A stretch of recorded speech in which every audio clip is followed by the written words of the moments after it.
Praise Lord समस्त को नूतन वर्षर हार्दिक नमस्कार ज्ञापन करे जेते मोर यूट्यूब फैमिली मानकु समस्त को स्वागत एवं नमस्कार ज्ञापन करे समस्त को प्रेज लॉर्ड नमस्कार। प्रिय प्रभु को लोक माने आज गोटे विषय माने आलोचना करिबा ता हेउची आमनको पुनर्जन्म विषय आमने टिके ध्यान करिबा। पुनर्जन्म मनुष्य वास्तव रे होय कि जणे जदि मरिगला परे से पुनर्जन्म हेउची कि आमे ताहा विषय टिके आमने देखिबा। तो गोटे वीडियो में देखि प्रभु पुनर्जन्म सत मनुष्य कर्म अनुसार कौन पुनर्जन्म नहीं थाए कर्म कर्म अनुसार ए जन्म रे आमे मनुष्य जन्म पूर्व जन्म रे कौन थिले कि पूर्व जन्म रे आमे ए कि पुनी मनुष्य जन्म पाइछ सेटा कोन सब सतरे सत्यता अछि तार। हां लोक मानक मन रे प्रश्न आसे आज्ञा मोर मन प्रश्न आसे। हां सतरे कोन कर्म फल बेली किछि जिंस अछि पूर्वरु किछि कर्म करचंदी बेली आमे आज मनुष्य शरीर पाइछे कि आज पशु शरीर पाइछि कि आज कुकुर शरीर पाइछि अधिकांश लोक विश्वास भी करन्तिनी। आर गोटे प्रमाण होउछि हैला एटा सत्य कि मिछ एठी आपण बुझि परिबे। अच्छा मते भी कहंतु छोट पिला जो जन्म होउछि से छोट पिला एमती कौन करछि छोट पिला किछि कर्म करछि ता जीवनी किछि करनी किंतु गोटे छोट पिला अंबानी घरे जन्म हैला आ गोटे छोट पिला जन्म होउछि से जी बस्ती जन्म होउछि जे गोटे गरीब घरे जन्म होउछि से एमती कौन खराब काम करछि कि जे गरीब घरे जन्म हैला आ जणी छोट पिला सेही सेम माने गोटे जने बड़ हो गला पर सिना से किछि खराब काम करथिले ता साइन रे किछि खराब हैला कि किछि खराब जाव गला किंतु गोटे छोट पिला जस्ट जन्म होउछि जन्म हो जने कोटिपति जन्म हो जने होउछि 40,000 टका लोन ता मुंडरे पसिला बापा लोन कर जाईछि बापा मते बुझ के त टल्ली आइछ आ मुंड को लोन पळे आसु एमिन माने कोन देखि कि ताले से जण को गरीब घरे जन्म मिलुछि जण को धनी घरे जन्म मिलुछि तो एटा भागवत में लिखा है कर्मणा दैव नेत्रेण जंतुर देह उपपद्यते स्त्रिय प्रविश्य उदर पुंस रेत कणाश्रय। कपिल देव तंग माता देवहूति कहउछंदी कि कर्मणा दैव नेत्रेण दैव भगवान विधाता ता आखिरे सबु जीव मानकर कर्म गुडा को भगवान ता आखिरे देखंदिनी जेमी भगवत गीता श्रीमद् भगवत गीता मौलिक रूप रे एठी स्टार्टिंग देखिबे पिक्चर अछि एठी देखो कर्मणा दैव नेत्रेण दैवता आखिरे कोन देखियो ना समस्त कर्म देखियो। अच्छा ए बाबू कोन करचंदी चिकन काटचंदी। अच्छा भगवान ताऊ देखिले तू भाई एते कष्ट करी काई चिकन काटुछु गरम मसला ये मसला पका से मसला पका सिजा एटा काम करूची तेते बाघ कर दोची जा पूर्व जन्म रे ये कोन करथला माछ खाय को इच्छा देला तो बहुत कष्ट करी मांस खाउतला। भगवान कृष्ण तो सुहृद समस्त को दुख बुझंदी तो दुख भी बुझिबी ताको बाघ कर दे जन्म कला आ गरम मसला दरकार नै सिजा सिजी करा दरकार नै डायरेक्ट कंचा माल खाइबु तो वर्तमान आ ये बाबू कोन करथले 50 जिंस मद मांस एडा सब खाउचंदी तो ताको माने तू 50 जिंस तुते खाइर जदी इच्छा अछि घुसुरी कर देबी घुसुरी कर देले आराम से तू तोर 50 जिंस खाइ परिबु किछि आ माने मसला मसली किछि दरकार नै टेस्ट विटन किछि दरकार पडियोनी आ ये माताजी कोन आगर शो नेकेड शो भगवान कहले तू ताल लंगड़ा है पोज देवा चाहूचु गछ कर देबे आ कोन गछ कर देले देखो जो पोज रे सी माने सोई कि फोटो उठुतला ताऊ सेही पोज रे गछ कर देछन जहा तोर इच्छा भगवान कर्मणा दैव नेत्रेण कर्म तार देखिले ताऊ गछ कर देले आ ये सब बेले सोया को इच्छा ता घरे कहले उठुनु पढुनु नाय मोटे सोई काली की पढिबी ताको सोया को दे तोर एते इच्छा बापा मां भालू कर दूजी सो आउ बोला 6 मास जाय सोइबू समाज कुंभकर्ण सान भाई जो पेट डग भलिया भगवान देखियो। अच्छा ये इच्छा करूची तो स्त्रीय प्रविश्य उदर पुंस रेत कणाशय बापार बा भाव जणे कोन माछ मांस बहुत खाय को इच्छा होची ताकू भगवान कोन करिवे ना गोटे बाघ शरीर को देवे बाघ शरीर को ता आत्मा को ट्रांसफर करिवे तो आत्मा को एबे केमे ट्रांसफर करिवे ना पुंस रेत कणाश्रय पुंस रेत माने होची वीर्य हैला कि वीर्य भितरे कोन थाय ना सब रेत कणा माने थांते वीर्य जतले स्खलन हे जाए ता भितरे बहुत सारा शुक्राणु माने छोट रेत कणा माने सब थांते आ सब रेत कणा भितरे जीवन थाए सेति पई जो माने सब खराब काम करछन्ती हस्त मिस्तन करछन्ती और सब ब्रह्म हत्या कारण जो वीर्यटा जने निष्कासन कर देला ता भितरे जीवन अछि तो माने मनुष्य गोटे जीव को हत्या करियर पाप लागिला कि नै तुमको भगवान सेही रेत कणा रे कोन करतन पुंस रेत कणाश्रय से श्लोक लिखा है कि नै आत्मा को कोन करिवे ना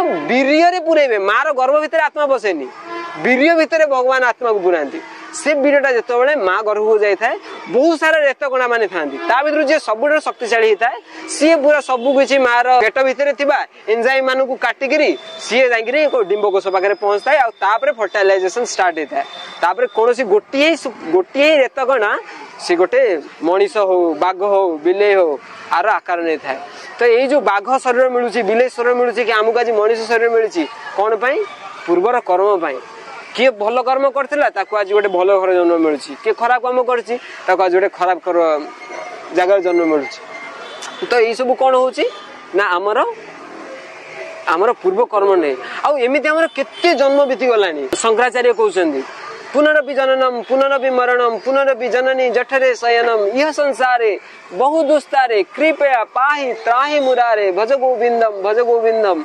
गोविंदम भज मूढ़मते सन प्राप्ते सन्निहित करणे नहिने रक्षते डुंक्रुं करणे माने आमे देख जणे भी जन्म नेला धीरे धीरे पढ़िला बाहला पुणी थे तार पिला छुआ हेले चाकरी गला पुणी थे कौन बुढ़ा है मरीगला जो पुणी मरीगला माने तार काम सरीनी जी मला पुणी थे जात सी ही ध्रुव मृत्यु भगवान कृष्ण कहते भगवद्गीतारे जे जन्म होती सी मर आउ ध्रुवम जन्म मृत्युश्च आउ जे मरीगला से सियोर जन्म हो आउ थे तो ये जो मरीगला ये मरीगला समय आर चिंताधारा जमी थव जम जम बापी स्मरणम भावम आर चिंताधारा धर मला समय ये ता स्त्री की भाविकी मरची हे मो स्त्रीटा एमती थिला कि झील देखियो से मो बड़ झोक टे आइलु बड़ झोक देखी था बड़ झोक देखी आर जन्म से गोटा कार गोटा झील जन्म हम पुणी थे मला पुणी थे आउ थे जन्म हम पुणी थे से पुणी बढ़ घर संसार कर पुणी थे मरजी पुणी एमती कि पुनरपि जननम पुनरपि मरणम बारंबार जन्म होची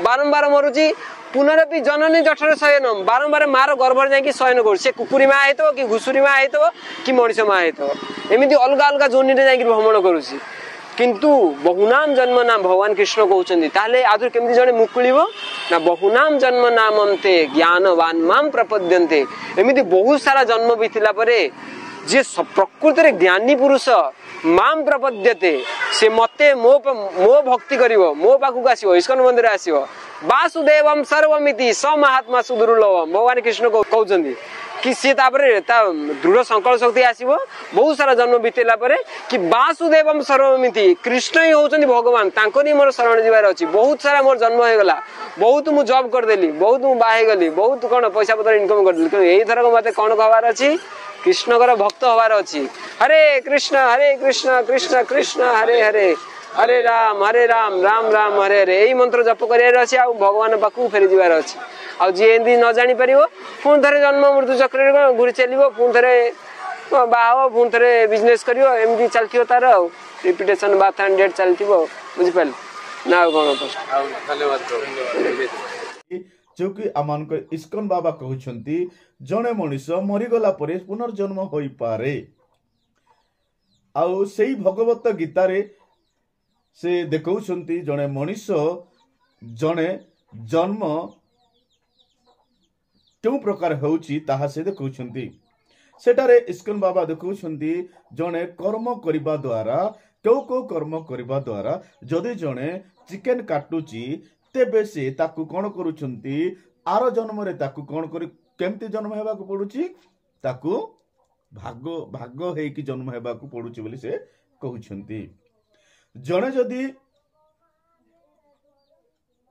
जदि ए प्रकार मतभेद रखिबे ए प्रकार मत देइछन्ति से मत को मु एटारे रखिबा को चाहे से व्यक्ति कहउछन्ति जदि जड़े एठारे ए प्रकार जड़े गछरे पट उठेले गछ रे पट उठेले ताकू आर जन्म रे ताकू गछ करा गला आउ तरे कहउछन्ति जे बेसी सौतिला ताकू सेति पाई कोन जन्म कराछि भालू रूप रे ताकू जन्म करा जायछि केते विषय से कहउछन्ति आमे से वीडियो रे आमे देखिबा को पाउछु से वीडियो रे मध्ये आमे देखिलु से वीडियो रे ए प्रकार आमे देखुछु चित्र माध्यम रे से देखुछन्ति भगवत गीता रे फ्रंट पेज रे अछि ताहा से चित्र रे से आमान को देखुछन्ति तो प्रिय प्रभु को लोक माने तो जड़े मनुष्य पुनर्जन्म हबो कि यही प्रश्न आमर अच्छी तो आम बाइबल हमको कौन कहे तांको शास्त्र भगवत गीता कहे जड़े मनुष्य मरीगले आहरी पुनर्जन्म हुए जदि भल काम करी मरीजी से भल ହେଇକି ଆସିବ। ଯଦି ଜଣେ ପାପ କରିକି ମରିଛି ତେବେ ସେ ବିଲେଇ ହେବ, କୁକୁର ହେବ, ମେଣ୍ଢା ହେବ, ଗାଈ ହେବ, ଇତ୍ୟାଦି ଇତ୍ୟାଦି ହେବ ବୋଲି ସେ ଭିଡିଓରେ କହୁଛନ୍ତି।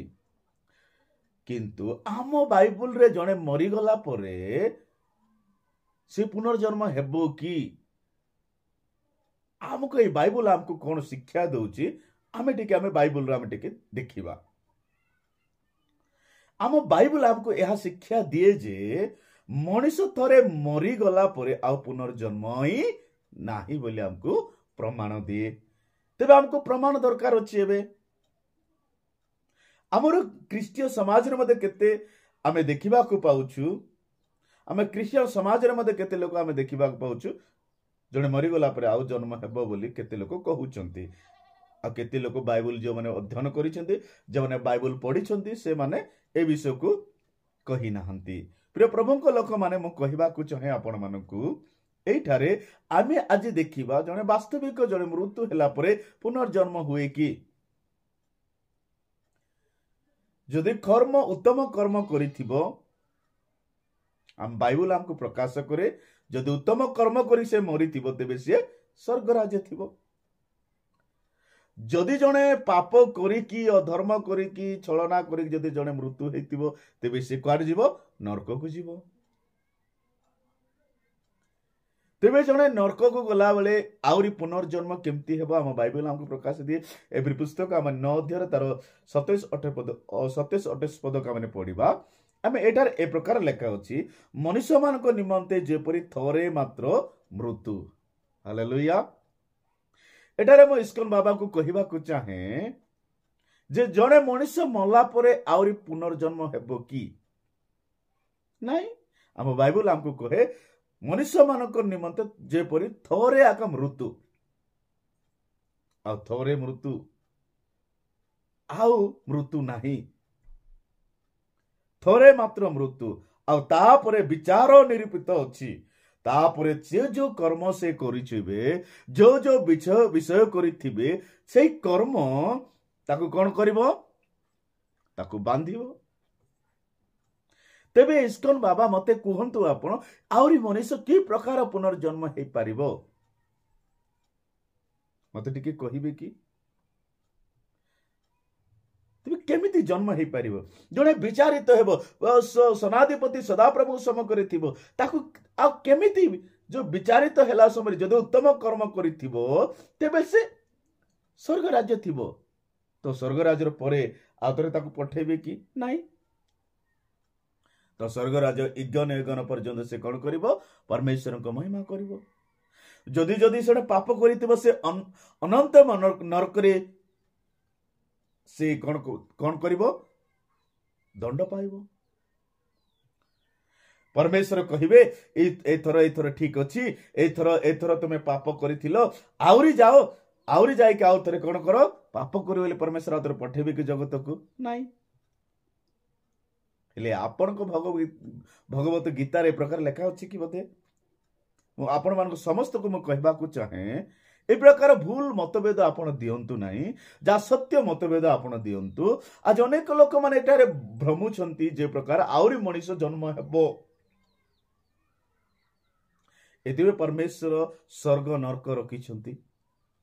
ଜଣେ ଯଦି ଭଲ କାମ କରିବ ତାକୁ ସ୍ୱର୍ଗ ଯିବ, ଜଣେ ଯଦି ମନ୍ଦ କାମ କରିବ ତାକୁ ନରକରେ ରଖାଯିବ।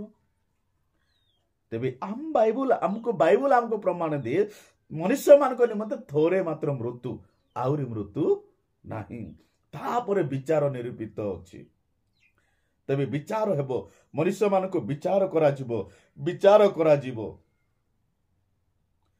ଯଦି ଆପଣ କହିବା ଅନୁସାରେ ଯଦି ଜଣେ ମନୁଷ୍ୟ ବାର ବାର ଜନ୍ମ ହେବ, ସେ ନରହତ୍ୟା କରୁଥିବ, ବ୍ୟଭିଚାର କରିଥିବ, ତାକୁ ପରମେଶ୍ୱର ବାର ବାର ଜଗତକୁ ପଠାଇବେ। ଯାହା ହଉ ତମେ ଜଗତରେ ଏନ୍ଜୟ କର, ଯାହା ହଉ ଭଲ କାମ କରୁଛ ବୋଲି ପରମେଶ୍ୱର ପଠାଇବେ କି? ଆପଣଙ୍କ ହିସାବରେ ହେଲେ ପଠେଇବେ, ଆମ ବାଇବଲ ହିସାବରେ ହେଲେ ସେ ଆଉ ଫେରି ପାଇବ ନାହିଁ। ଆପଣଙ୍କ ମତ ଅନୁସାରେ ବାସ୍ତବିକ ଆପଣ ଯେଉଁ ମତ ପାଇଛନ୍ତି, ଯେଉଁ ମତରେ ଆପଣ ଚିନ୍ତା ରଖିଛନ୍ତି, ସେ ମତରେ ଆପଣଙ୍କ ରାଇଟ୍ ହୋଇପାରେ, କିନ୍ତୁ ଆମ ବାଇବଲ ଆମକୁ ସେମିତି ମତ ଦିଏ ନାହିଁ। ଆମ ବାଇବଲ ଆମକୁ ପ୍ରମାଣ ଦିଏ ଯେ ଆମ ବାଇବଲ ଆମକୁ ପ୍ରମାଣ ସହିତ ପ୍ରୁଭ କରେ ଯେ ଜଣ ମଣିଷ ମରିଗଲେ ଆଉ ସେ ପୁନର୍ଜନ୍ମ ହୁଏ ନାହିଁ। ଏଥିପାଇଁ ମୁଁ କହିବାକୁ ଚାହେଁ ପ୍ରିୟ କେତେ ଖ୍ରୀଷ୍ଟିଆନ ପରିବାର ମାନଙ୍କ ମଧ୍ୟରେ ଆପଣମାନେ এই ଭିଡ଼ିଓ ଆପଣ ବାଇବଲ ଆପଣଙ୍କୁ କ'ଣ କହୁଛି ତାହା ଆପଣ ବୁଝନ୍ତୁ।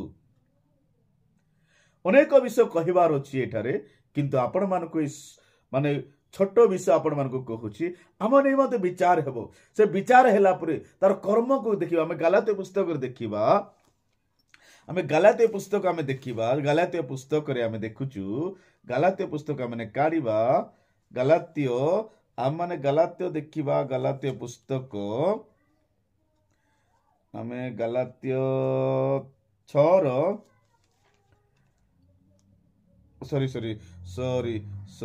ଦ୍ୱିତୀୟ ଆମେ ଦେଖିବା ରୋମିଓ ପୁସ୍ତକ, ସେଠାରେ ଲେଖା ଅଛି, ରୋମିଓ ପୁସ୍ତକ 6 ଅଧ୍ୟାୟ ତାର 23 ପଦରେ ଲେଖା ଅଛି। ହାଲେଲୁୟା, ପ୍ରେଜ୍ ଦ ଲର୍ଡ। ପ୍ରଭୁଙ୍କ ନାମରେ ଧନ୍ୟବାଦ। ଏଠାରେ ଲେଖା ଅଛି କାରଣ ପାପର ବେତନ ମୃତ୍ୟୁ। ଏଠାରେ ଲେଖା ଅଛି ପାପର ବେତନ ମୃତ୍ୟୁ। ତେବେ କି ପ୍ରକାର ସେ ପୁନର୍ଜନ୍ମ ହୋଇପାରିବ? ଜଣେ ପାପରୁ ମରି ଯାଇଛି, ଏଠାରେ ଯଦି ଜଣେ ପାପ କରିଛି ତେବେ କାରଣ ପାପର ବେତନ ମୃତ୍ୟୁ, କିନ୍ତୁ ଈଶ୍ୱରଙ୍କର ଅନୁଗ୍ରହ ଦାନ ମାନଙ୍କ ପ୍ରଭୁ ଯୀଶୁଖ୍ରୀଷ୍ଟ ଯୀଶୁଙ୍କ ସହଭାଗିତାରେ ଅନନ୍ତ ଜୀବନ ଅଟେ। ଯେଉଁମାନେ ଯୀଶୁଠାରେ ଥାଇ ମରିଛନ୍ତି ସେମାନଙ୍କ ନିମନ୍ତେ ଅନନ୍ତମୟ ଜୀବନ ଅଛି। ଯେଉଁମାନେ ପାପମୟ ଜୀବନ କରି ମରିଛନ୍ତି ସେମାନଙ୍କୁ ନର୍କ ଅଛି। ତେବେ ଏହି ନର୍କରେ ପରମେଶ୍ୱର କେବେ ହେଲେ କାଢ଼ିବାକୁ ଇଚ୍ଛା କରିବ ନାହିଁ, ଆଉ ପୁନର୍ବାର ଜଗତକୁ ପଠାଇବାକୁ ଇଚ୍ଛା କରିବେ ନାହିଁ। କାହିଁକି? ଜଗତକୁ ପଠାଇଲେ ଇଏ ତ ଜଗତରେ ଯେତେବେଳେ ପରମେଶ୍ୱର ପଠାଇଥିଲେ ସେ ଜଗତରେ ବିଭିନ୍ନ ପ୍ରକାର ଅଶୁଚି କାମ କରିଛି, ନରହତ୍ୟା କରିଛି, ବ୍ୟଭିଚାର କରିଛି, ଚୋରି କରିଛି, ମିଥ୍ୟା କହିଛି, ଛଳନା କରିଛି, କପଟ କରିଛି। ଆହୁରି ପରମେଶ୍ୱର ପଠେଇବେ କି? ନାଇଁ ଯା ବାପା, ଆହୁରି ଯାଇକି ଆହୁରି ଏ ପ୍ରକାର କରେ ବୋଲି କହିବେ କି? ଏ ପ୍ରକାର କହିବେ କି ନାହିଁ? ତ ଇସ୍କନ ବାବା ବୁଝିବା ଆବଶ୍ୟକ ଅଟେ। ଏଥିପାଇଁ ବାଇବଲ ଆମମାନଙ୍କୁ ଶିକ୍ଷା ଦିଏ ଯେ ଏ ପ୍ରକାର କେତେ ମତଭେଦ ସେ ରଖୁଛନ୍ତି, ଏହା ମୋ ପାଇଁ ଉଚିତ ନୁହେଁ। ବିଲେଇ ଜନ୍ମ ହେବା, କୁକୁର ଜନ୍ମ ହେବା, ମାଙ୍କଡ଼ ଜନ୍ମ, କେବେ ହେଲେ ଆପଣଙ୍କୁ ବିଲେଇ କରିକି ପ୍ରଭୁ ଜନ୍ମ କରିବେ ନାହିଁ। କେବେ ହେଲେ ଆପଣଙ୍କୁ ମାଙ୍କଡ଼ କରି ଜନ୍ମ କରିବେ ନାହିଁ। ଏହା ପ୍ରଭୁଙ୍କର ପ୍ରତିଜ୍ଞା, ପ୍ରଭୁଙ୍କର ଅନୁଗ୍ରହ, ପ୍ରଭୁଙ୍କର ଦୟା। ସେ ପରମେଶ୍ୱର ଆମମାନଙ୍କୁ ନିର୍ମାଣ କରିଛନ୍ତି, ପରମେଶ୍ୱର ଆମମାନଙ୍କୁ ସୃଷ୍ଟି କରିଛନ୍ତି। ସେ ପରମେଶ୍ୱର କେବେ ହେଲେ ଆପଣଙ୍କୁ ଏ ପ୍ରକାର ନିର୍ମାଣ କରିବେ ନାହିଁ। ଏଥିପାଇଁ ଆମମାନଙ୍କୁ ବାଇବଲ କହେ କାରଣ ପାପର ବେତନ ମୃତ୍ୟୁ। ଯେ ପାପ କରେ ସେ ମୃତ୍ୟୁ ଯୋଗ୍ୟ, ସେ ଦଣ୍ଡ ପାଇବାର ଯୋଗ୍ୟ। ଆଉ ଦଣ୍ଡରୁ କି ପରମେଶ୍ୱର ମୁକ୍ତ କରିବେ କି ତାଙ୍କୁ? ନାହିଁ। ଆପଣଙ୍କର ଚିନ୍ତାଧାରା, ଆପଣଙ୍କର ଭାବନା ଭୁଲ ଅଟେ। କାହିଁକି? ଆମର ବାଇବଲ ଆମକୁ ପ୍ରମାଣ ଦିଏ ଜଣେ ପୁନର୍ଜନ୍ମ ହୋଇପାରିବ ନାହିଁ। ଜଣଙ୍କର ମୃତ୍ୟୁ ଥରେ କେବଳ ମୃତ୍ୟୁ ଅଛି, ତାପରେ ବିଚାର ନିରୂପିତ ଅଛି। ଆଉ ବିଚାର ସମୟରେ ପରମେଶ୍ୱର ବିଚାରିତ କରିବେ। ଆଉ ତା ପୂର୍ବରୁ କି ପରମେଶ୍ୱର ଯେତେବେଳେ ବିଚାର କରିବେ ତାର ପାପକୁ କ୍ଷମା କରିବେ କି ନାହିଁ? ତ କେମିତି ସେ ଆଉଥରେ ପୁନର୍ବାର ଜଗତକୁ ପଠେଇବେ? ପୁନର୍ବାର ଯେମିତି ଜଗତ ନିର୍ମାଣ କରିକି ସେ ପଠେଇବେ ନାହିଁ। ଏଠି ପରମେଶ୍ୱର ସେ କହୁଛନ୍ତି ଜଣେ ଆମେ ଦେଖିବା ଦୁଇଟା ଛୁଆ ଜନ୍ମ ହଉଛନ୍ତି, ଆଉ ସେ ଗୋଟେ ଗରିବ ପରିବାରରେ ଆଉ ଗୋଟେ ଆମ୍ବାନୀ ପରିବାରରେ ଜନ୍ମ ହଉଛନ୍ତି। ଆଜ୍ଞା ସେଇଟାକୁ ସେଇଟା ମେଳ ଖାଉନାହିଁ। ଆପଣ ଯୋଉଟା କହୁଛନ୍ତି ତାହା ମେଳ ଖାଉନାହିଁ। ଆଜ୍ଞା ଯୋଉ ପ୍ରକାର ଗୋତ୍ର ଅନୁସାରେ ସେ ଜନ୍ମଗ୍ରହଣ କରୁଛି ତାହା ନୁହେଁ ଯେ ଧନୀ ଘର ଲୋକମାନେ ସ୍ୱର୍ଗ ଯିବେ, ତାହା ନୁହେଁ। ଛୋଟ ଗରିବ ଘର ଲୋକ ମଧ୍ୟ ସ୍ୱର୍ଗ ଯାଇପାରିବ, ତାହା ଅଛି।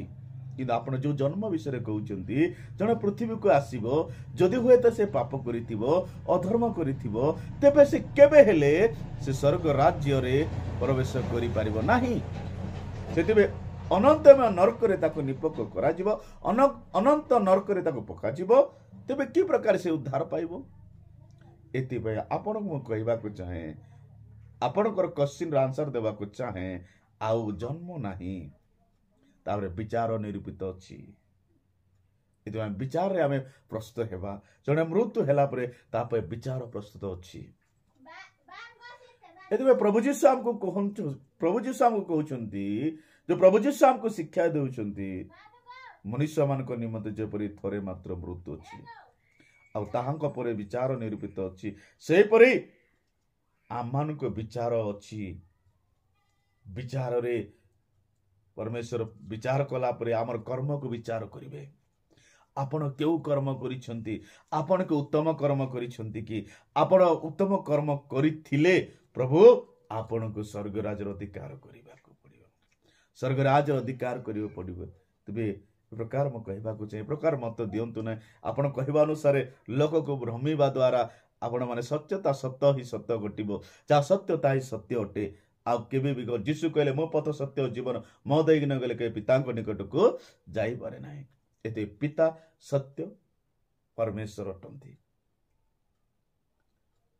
ଏଥିପାଇଁ ଆପଣ ଯାହା କହୁଛନ୍ତି ତାହା ଆପଣଙ୍କ ପକ୍ଷରେ ଭଲ ହେଇଥାଇପାରେ, କିନ୍ତୁ ଆମ ପକ୍ଷରେ ଭଲ ନୁହେଁ। ପ୍ରେଜ୍ ଦ ଲର୍ଡ। ଏ ଭିଡ଼ିଓ ଆପଣମାନଙ୍କୁ ଭଲ ଲାଗିଥିଲେ ସେୟାର କରିଦେବେ, ଲାଇକ୍ କରିଦେବେ ଆଉ ସବସ୍କ୍ରାଇବ୍ କରିଦେବେ। ଏତିକି କହି ଧନ୍ୟବାଦ ସମସ୍ତଙ୍କୁ। ପ୍ରେଜ୍ ଦ ଲର୍ଡ।